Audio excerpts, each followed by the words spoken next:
Hi. I'm really tired. 7:11 a.m. March 30th, 2025. Some days are better than others here. No days are good. This is a terrorist complex where I am held hostage by the United States politicians, their law enforcement, and their U.S. armed services. They were thrilled when I said, yeah, I'll rent the room. They had me so poor. They loved that. They loved that. Because I was doing fine. I was just like everybody else. And they took it all away. And then I was desperate. I couldn't find anywhere to live. No one would rent me anything. I had no money. No one was talking to me like it is to this very day.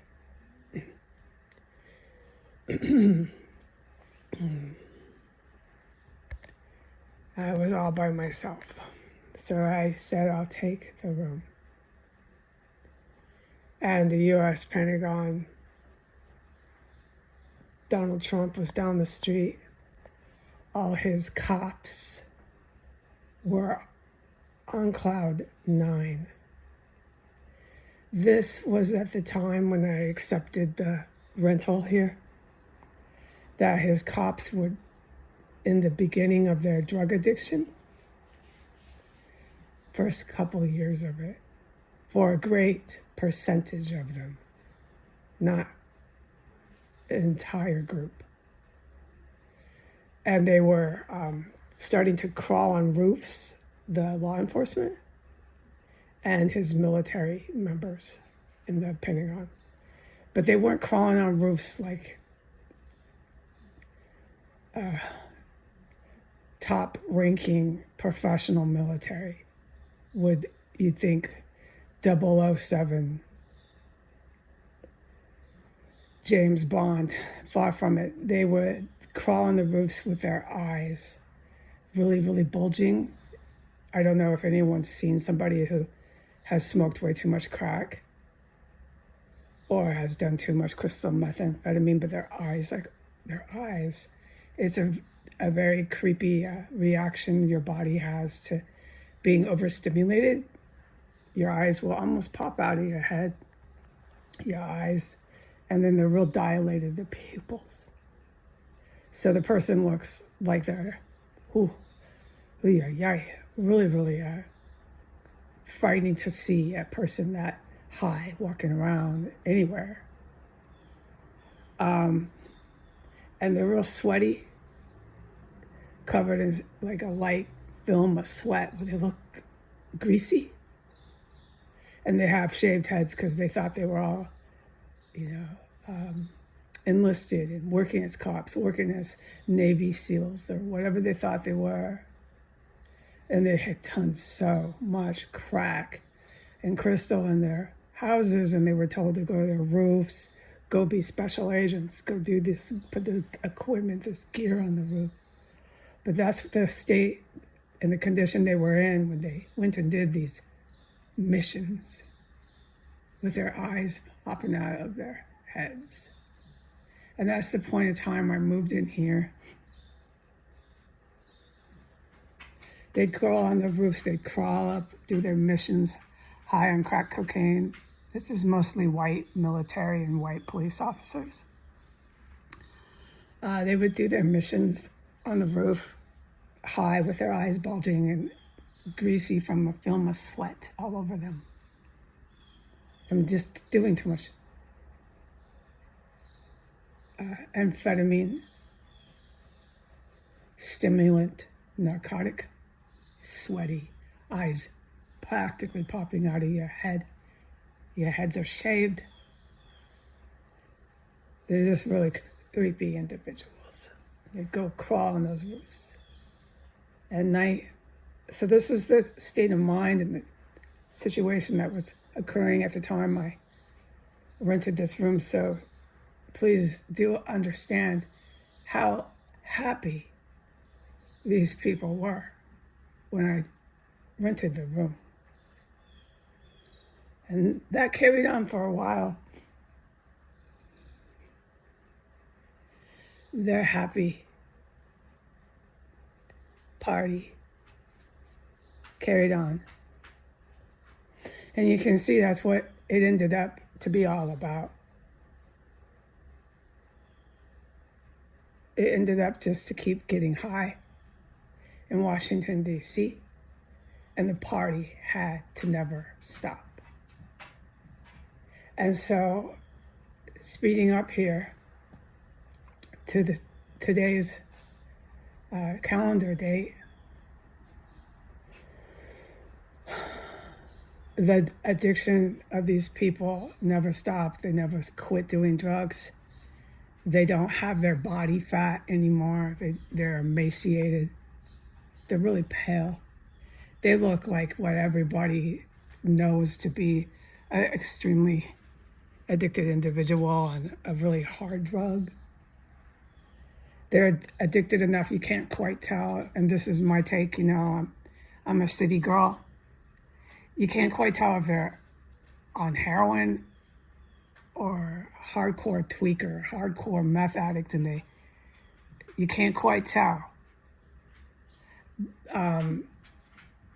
They need to be really high for me to be able to say, oh, they're tweaking.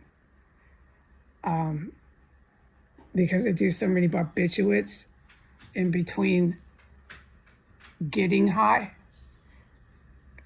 Because that's what happens with long-term drug addiction is you start mixing your drugs and trying to maintain that sort of existence. It's the way a drug addict, long-term, habitual drug addict, is in denial and tells themselves, this is okay, I can function. Look at me 5-6 years later. They don't see how addicted they look to drugs. The only thing is, for people on the outside, they can't quite tell unless they're really tweaked out what drug exactly it is that they're really addicted to. They just certainly do look like they're junkies. There's no question about that. So that's what the law enforcement looks like now. And enlisted military members. Most of them because the drug addiction has been going on for so very long. That's the state, but the party must continue, and that's why I keep reporting. They just party and party, party. It's this insistence, this insanity to keep getting high, keep getting drunk. It's addiction. They have no control. They cannot stop. The drugs have control over them.